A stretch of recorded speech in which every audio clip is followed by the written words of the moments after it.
Hello students, তোমাদের সবাইকে আমাদের চ্যানেলে ওয়েলকাম জানাই। আজকে আমরা তোমাদের ক্লাস 8 এ দেখো পরিবেশ ও বিজ্ঞান থেকে সেকেন্ড সামেটিভ পরীক্ষার জন্য একটা ইম্পর্টেন্ট চ্যাপ্টার নাম্বার দেখো 2.3 রাসায়নিক বিক্রিয়া।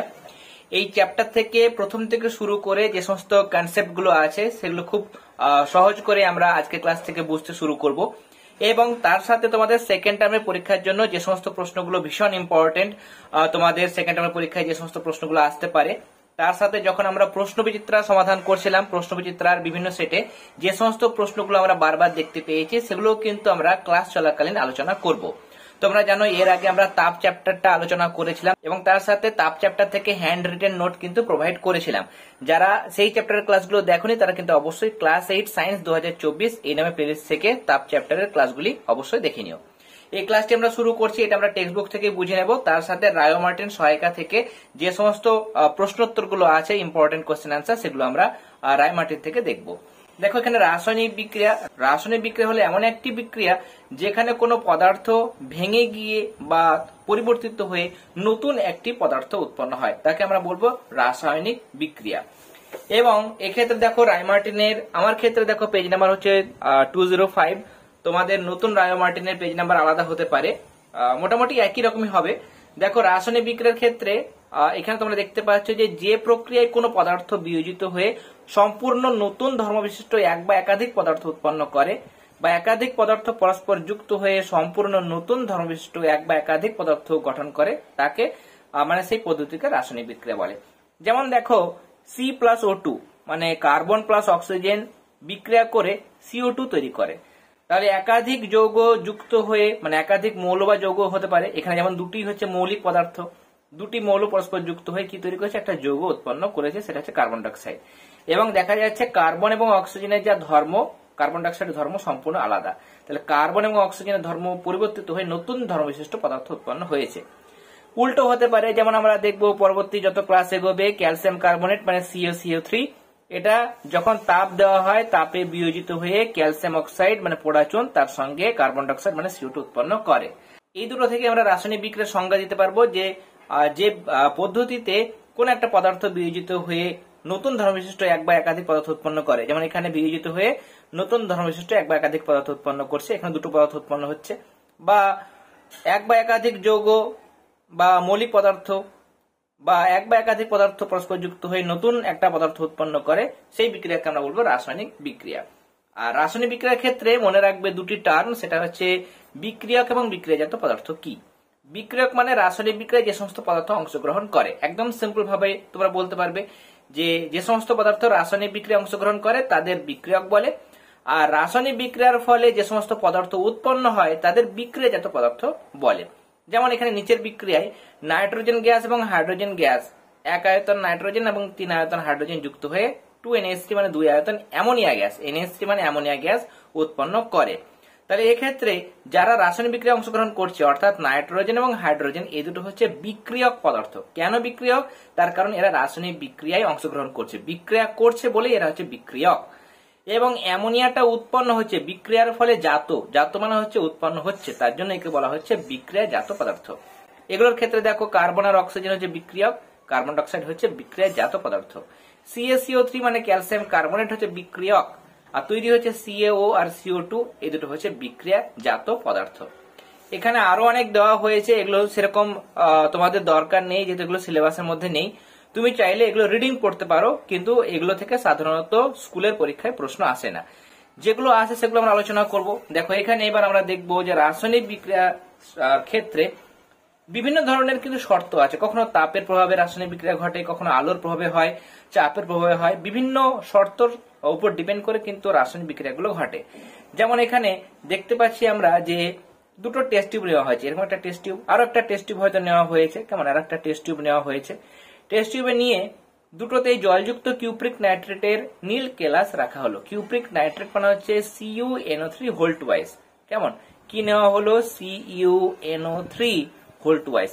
এটা রং কি? এটা রং হচ্ছে গাঢ় নীল বর্ণের। দুটোকে নিয়ে দেখো একটা টেস্ট টিউব কি করব, প্রথম টেস্ট টিউব যেখানে আমি নিয়েছি দুটোতেই একই জিনিস নিয়েছি, কি নিয়েছি? কিউপ্রিক নাইট্রেটের কেলাস। এবার প্রথমটাকে আমি ঘরের উষ্ণতায় রাখছি, মানে এটাকে কোনো কিন্তু হিট দিচ্ছি না। যদি আমি এটাকে উত্তপ্ত না করি এখানে কিন্তু ক্রিস্টালগুলোর কোনো পরিবর্তন হবে না। সেকেন্ড কেস, যেখানে ধরো 2 নাম্বার যে এটা টেস্ট টিউব, সেখানে আমি দেখো এখানে টেস্ট টিউব হোল্ডারের সাহায্যে ধরেছি, নিয়ে এটাকে গ্যাস বার্নার সাহায্যে উত্তপ্ত করছি, বা সিম্পল এরকম ভাবে একটা বার্নার আমরা গ্যাস বার্নার নিতে পারি। এখানে আমরা এই যে টেস্ট টিউবটাকে নিয়েছি, সেই টেস্ট টিউবটাকে কিন্তু আমরা এখানে টেস্ট টিউব হোল্ডারের সাহায্যে নিয়ে ধরে এখানে এটাকে উত্তপ্ত করছি।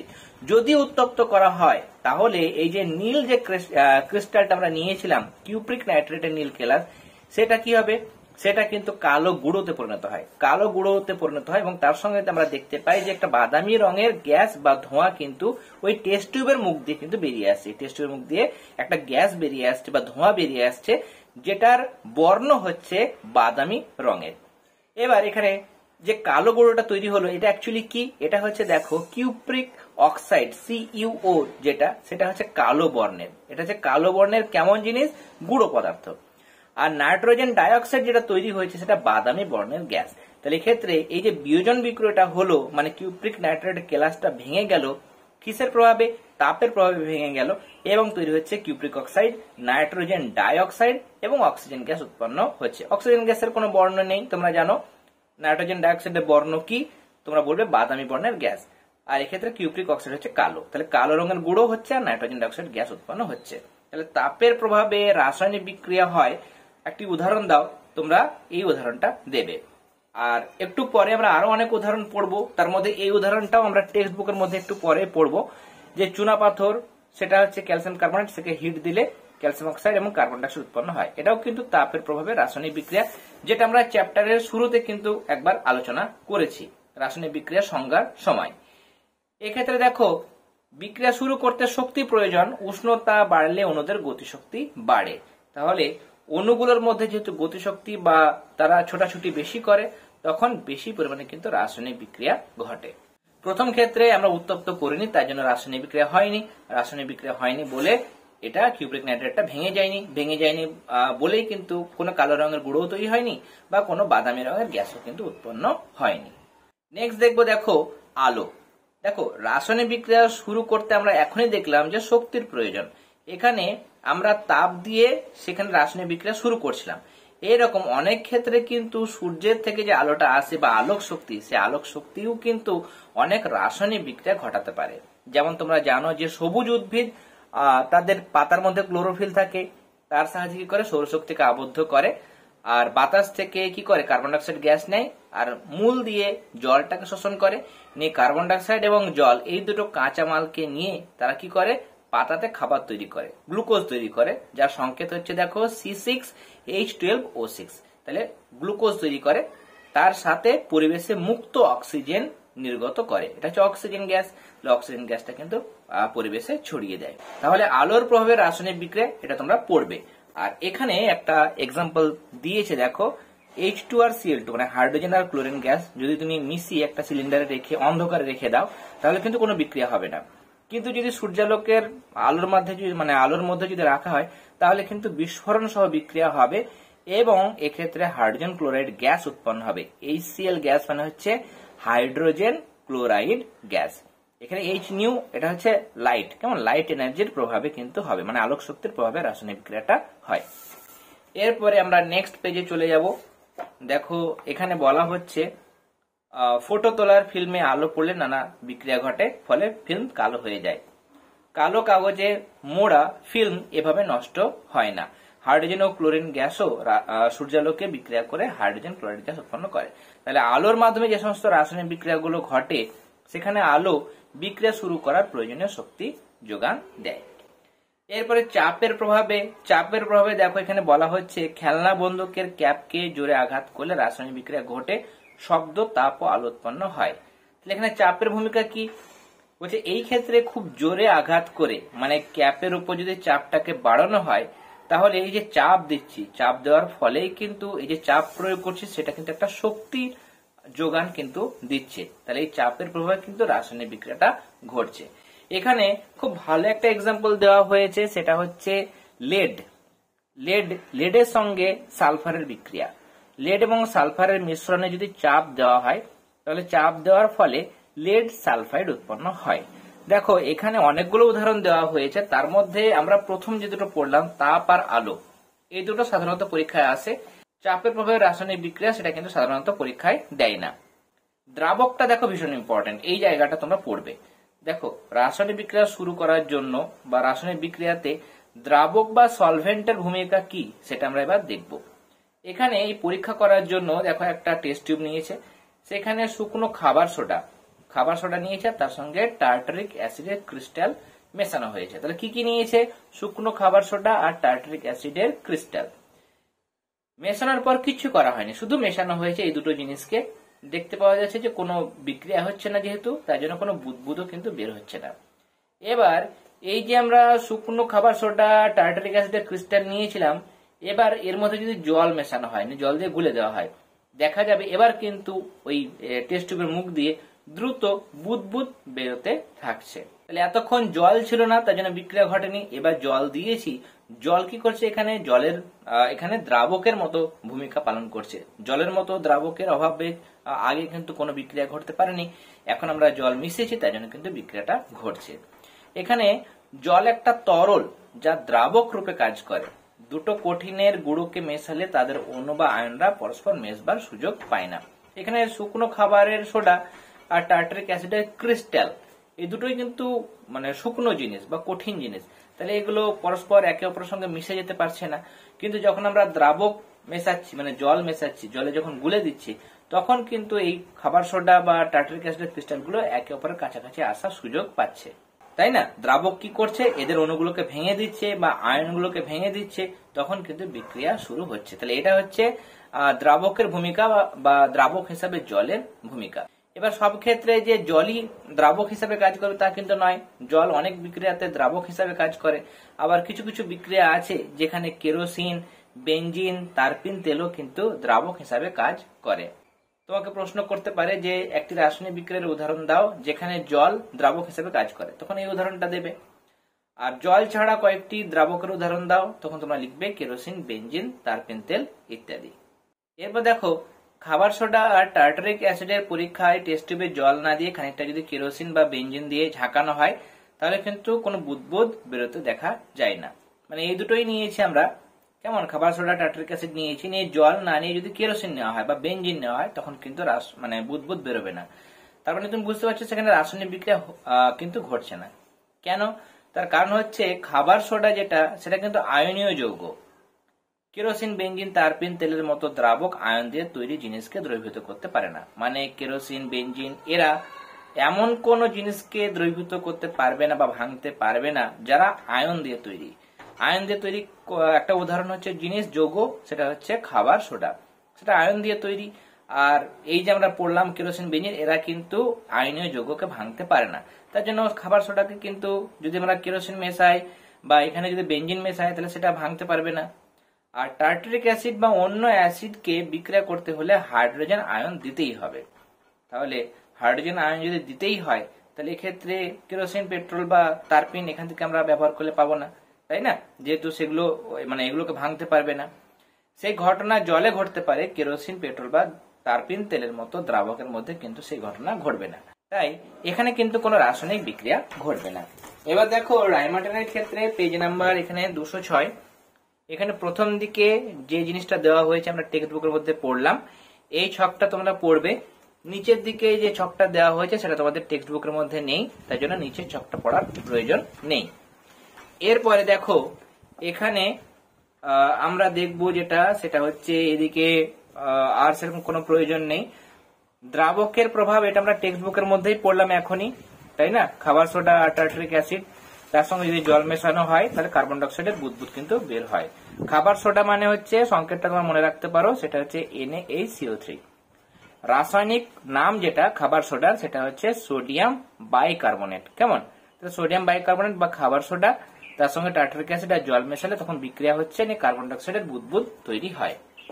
তাহলে এই জায়গাটা তুমি চাইলে দেখতে পারো। এরপর দেখো পরের পাতা আমরা চলে যাব। এখানে সোডিয়াম ক্লোরাইডের এখানে মানে কেলাসটা দেখানো হয়েছে, ক্রিস্টাল। এটা জলের উপস্থিতিতে কিভাবে সোডিয়াম ক্লোরাইডের মধ্যে থাকা Na+ এবং Cl- যে আয়নগুলো আছে, Na+ ক্যাটায়ন এবং Cl- অ্যানায়ন, এগুলো কিভাবে ছড়িয়ে যায় সেটা কিন্তু এখানে ছবিতে দেখানো হয়েছে। কেমন, এগুলো হচ্ছে দেখো এই কালারের যেগুলো তোমরা দেখতে পাচ্ছ সেগুলো হচ্ছে সোডিয়ামের আয়ন, যেগুলো সবুজ রঙে দেখতে পাচ্ছ সেগুলো ক্লোরিন আয়ন, এবং এই কালারের যেগুলো দেখতে পাচ্ছ সেগুলো হচ্ছে জলের অণু। তাহলে জলের অণু সাহায্যে এগুলো কিন্তু ভেঙে যাচ্ছে। তাহলে আয়ন দিয়ে তৈরি যে সমস্ত যৌগ তারা কিন্তু জৈব দ্রাবক, যেমন ইথার, বেনজিন, ক্লোরোফর্ম এগুলো চেয়ে জলে বেশি দ্রাব্য। যেমন আমরা দেখতে পাচ্ছিলাম যে সোডিয়াম ক্লোরাইড, এই যে এখানে আমরা দেখতে পাচ্ছি সোডিয়াম ক্লোরাইড, তাই না, NaCl। NaCl এটা একটা আয়নীয় যৌগ, তার জন্য এই আয়নীয় যৌগ এগুলো চেয়ে কিসে বেশি দ্রবীভূত হবে, জলের মধ্যে বেশি দ্রবীভূত হবে। কেমন, এরপরে তড়িতের সাহায্যে রাসায়নিক বিক্রিয়া, দেখো জল নেওয়া হয়েছে। জল দেখো বিশুদ্ধ জলের মধ্যে আয়নের সংখ্যা খুব কম থাকে, তাই আয়নের সংখ্যা বাড়ানোর জন্য জলের মধ্যে একটু আমরা সালফিউরিক অ্যাসিড মিশিয়ে নেব। ক্ষার মেশালেও হয়, অ্যাসিড মেশালেও হয়। অ্যাসিড মেশানো হয় সাধারণত, লঘু সালফিউরিক অ্যাসিড মেশানো হয়।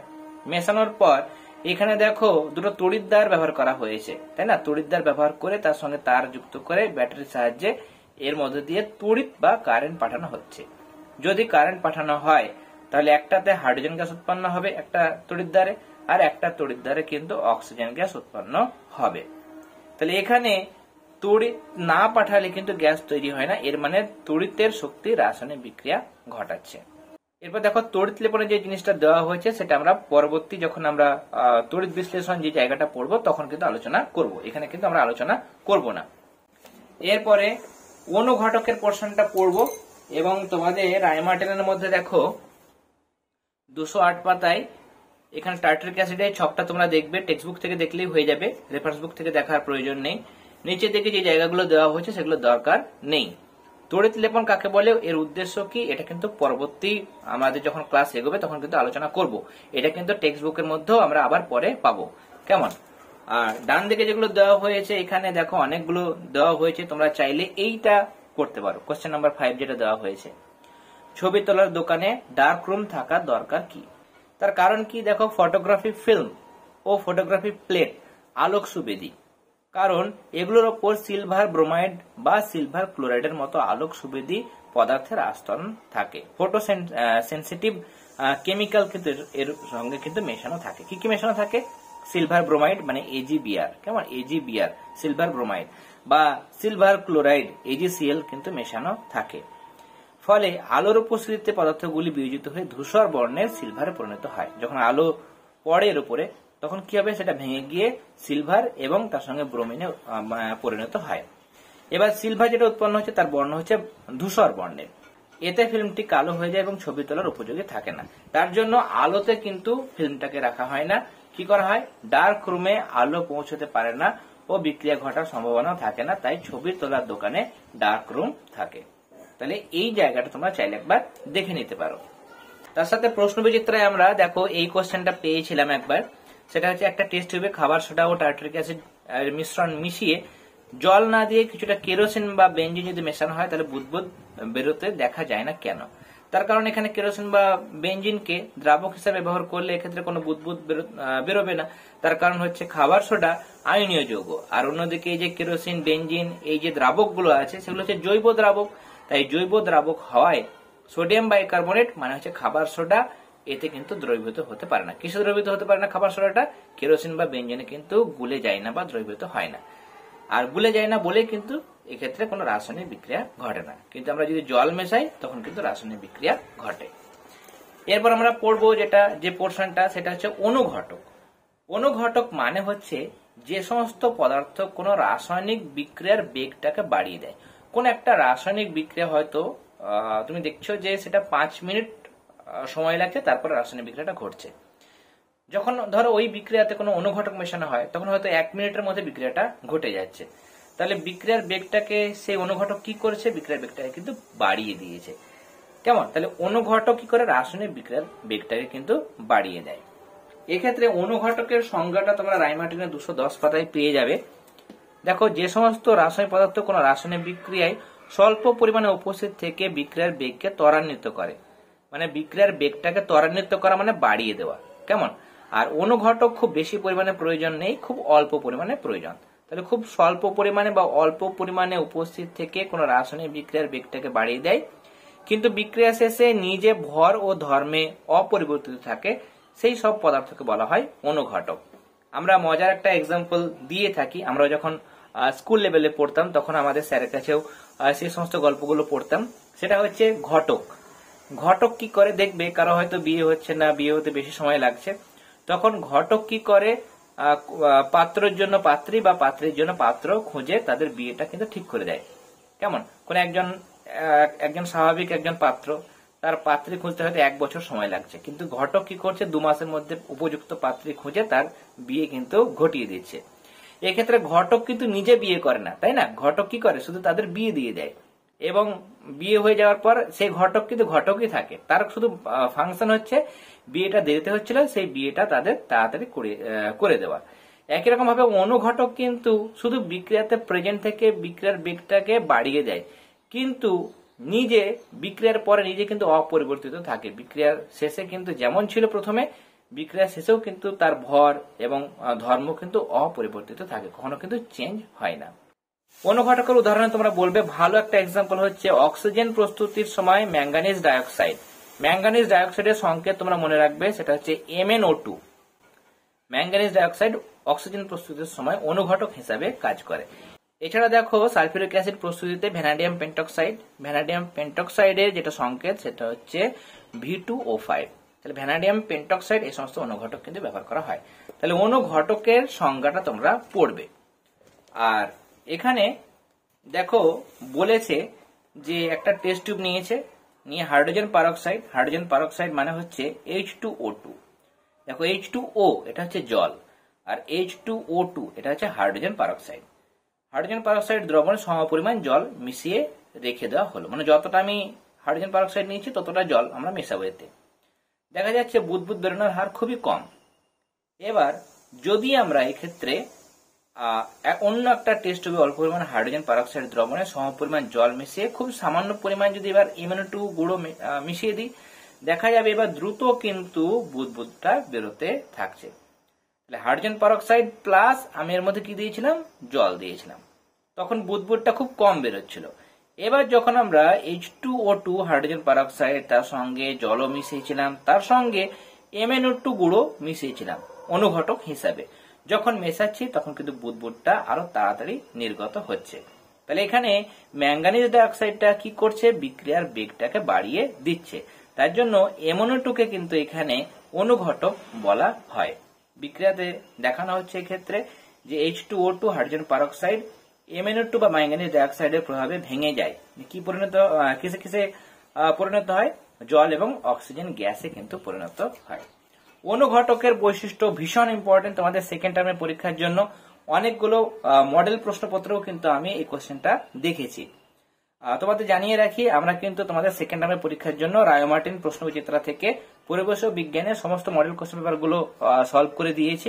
যারা সেই সমস্ত ক্লাসগুলো দেখোনি তারা আমাদের চ্যানেলের প্লেলিস্ট অপশনে গিয়ে ক্লাস 8 প্রশ্নবিচিত্রা সেকেন্ড সামেটিভ সেই প্লেলিস্ট থেকে ক্লাসগুলি অবশ্যই দেখে নিও।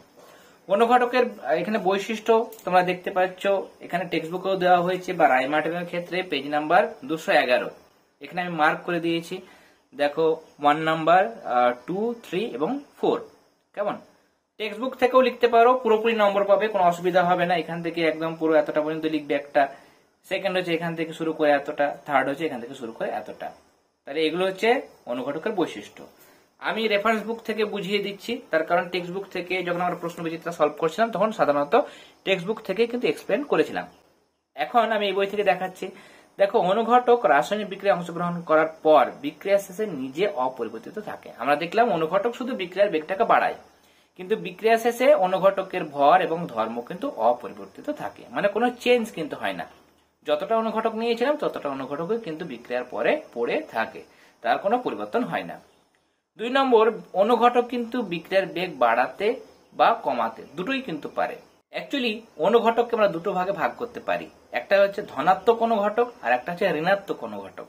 ধনাত্মক অনুঘটক বা পজিটিভ ক্যাটালিস্ট মানে যে সমস্ত অনুঘটক কোন রাসায়নিক বিক্রিয়ার বেগ বাড়ায় তাদের বলা হয় ধনাত্মক অনুঘটক, আর যে সমস্ত অনুঘটক কোন রাসায়নিক বিক্রিয়ার বেগ কমায় তাদের আমরা বলবো ঋণাত্মক অনুঘটক। দেখো কোন বিক্রিয়ায় এদের উপযোগিতা পরীক্ষার সাহায্যে নির্ণয় করতে হয়, বিক্রিয়া সমীকরণ দেখে বলা যায় না যে কোন একটা অনুঘটক এই বিক্রিয়াতে অনুঘটক হিসেবে কাজ করবে কিনা। সেটা আমরা চোখে দেখে বা মুখে আমরা এরকম ভাবে কিন্তু বলতে পারবো না, আমাকে পরীক্ষা করে দেখতে হবে, নিয়ে আমরা বলতে পারবো যে এই বিক্রিয়াতে এই অনুঘটক কাজ করবে। কেমন, সেটা কিন্তু আমরা পরীক্ষা করেই বুঝতে পারবো। এরা কোনো বিক্রিয়া শুরু বা শেষ করতে পারে না, কোন একটা বিক্রিয়া স্টার্ট করতে পারবে বা কোন একটা বিক্রিয়া শেষ করতে পারবে এরকম কিন্তু ভূমিকা অনুঘটকের নেই। অনুঘটক না কোনো বিক্রিয়াকে শুরু করতে পারে না কোনো বিক্রিয়াকে শেষ করতে পারে। এদের ভূমিকা হচ্ছে শুধুমাত্র বিক্রিয়ার বেগটাকে হয় বাড়িয়ে দেবে বা বিক্রিয়ার বেগটাকে কমিয়ে দেবে। কেমন, তাহলে এক্ষেত্রে আমি প্রথম যে চারটে বৈশিষ্ট্য আছে সেই প্রথম চারটে বৈশিষ্ট্যই বললাম, চারটে বৈশিষ্ট্য করলে কিন্তু এনাফ। আর এখানে এই জায়গাটা ছকটা যেটা দেওয়া হয়েছে তার মধ্যে দেখো প্রথম দুটো পোর্শন 1 নম্বর আর 2 নম্বর এই দুটোই তোমরা দেখবে, সেটা এখান থেকেও দেখতে পারো, মানে এই দুটো জায়গা মানে এতদূর পর্যন্ত তোমরা চাইলে দেখতে পারো বা টেক্সট বুকে তো তোমরা দেখলে সেখান থেকেও কিন্তু তোমরা করে নিতে পারবে।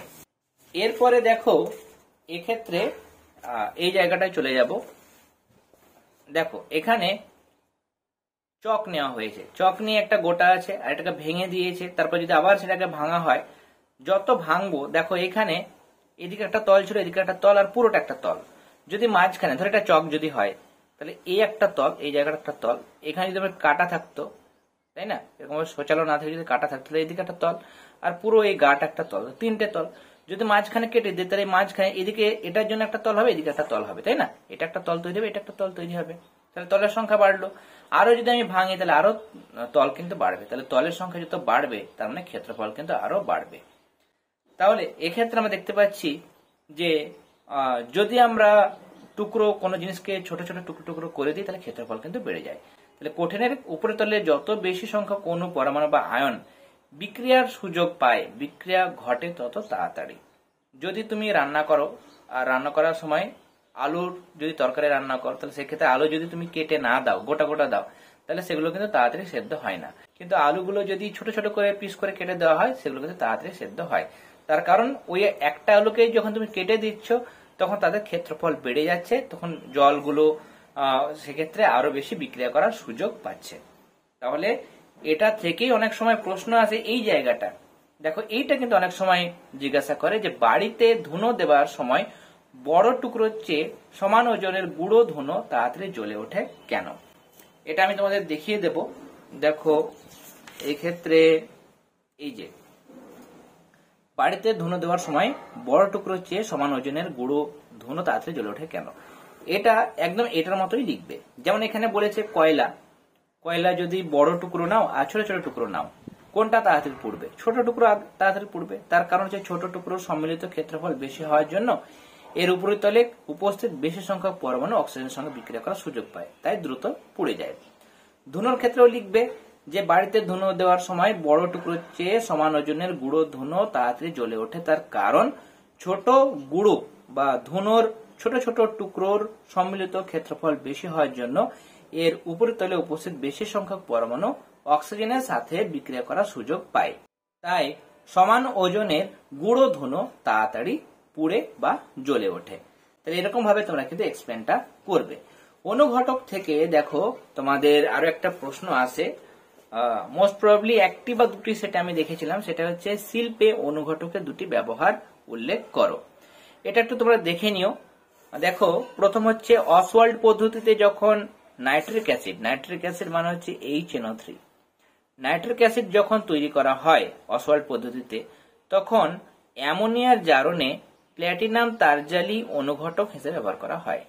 মূল কথা হচ্ছে অসওয়াল্ড পদ্ধতিতে যখন নাইট্রিক অ্যাসিড তৈরি করা হয় তখন অনুঘটক হিসেবে প্ল্যাটিনাম তারজালি প্ল্যাটিনাম তারজালি ব্যবহার করা হয়। তাহলে অনুঘটকের একটা ব্যবহার আমরা পড়লাম, শিল্পে ব্যবহার। 2 নম্বর হচ্ছে স্পর্শ পদ্ধতি মানে কন্ট্যাক্ট প্রসেস।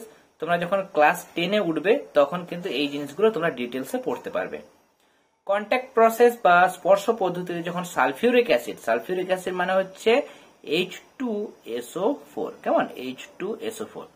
সালফিউরিক অ্যাসিডের শিল্প প্রস্তুতির সময় সালফার ডাইঅক্সাইড মানে SO2, SO2 থেকে যখন আমরা সালফিউরিক অ্যাসিড উৎপন্ন করব ধাপে ধাপে উৎপন্ন করব, একটা ধাপে কিন্তু নয়। তাহলে সালফার ডাইঅক্সাইড থেকে যখন H2SO4 তৈরি করব তখনও কিন্তু একটা অনুঘটক ব্যবহার করা হয়, সেটা হচ্ছে প্ল্যাটিনাম চূর্ণ ব্যবহার করা হয়, বা এটার বদলে অন্য একটা অনুঘটক ব্যবহার করতে পারি, তার নাম হচ্ছে ভ্যানাডিয়াম পেন্টক্সাইড V2O5। এটাকেও কিন্তু অনুঘটক রূপে ব্যবহার করা হয়। তাহলে এই দুটো হচ্ছে শিল্পে অনুঘটকের ব্যবহার। এই জায়গাটা তোমরা একটু দেখে নিও।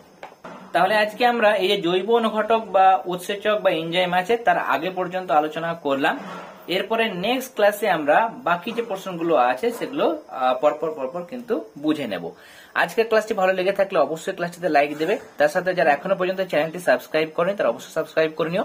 তোমাদের ক্লাস 8 এর সায়েন্সের চ্যাপ্টার ভিত্তিক ক্লাস দেখার জন্য তোমরা ক্লাস 8 সায়েন্স 2024 এই প্লেলিস্টে যাবে। আর প্রশ্নবিচিত্রার সমাধানের ক্লাসগুলো দেখার জন্য তোমরা ক্লাস 8 প্রশ্নবিচিত্রা সেকেন্ড সামেটিভ এই প্লেলিস্টে গিয়ে প্রশ্নবিচিত্রার সমাধানের ক্লাসগুলি দেখে নিতে পারবে। ক্লাস চলাকালীন যদি তোমাদের কোনো সমস্যা হয় বা কোনো জিজ্ঞাসা থাকে তাহলে সেক্ষেত্রে ইউটিউবের কমেন্ট সেকশন তো আছে, তোমরা কিন্তু কমেন্ট করে তোমাদের প্রবলেমগুলো তুলে ধরবে।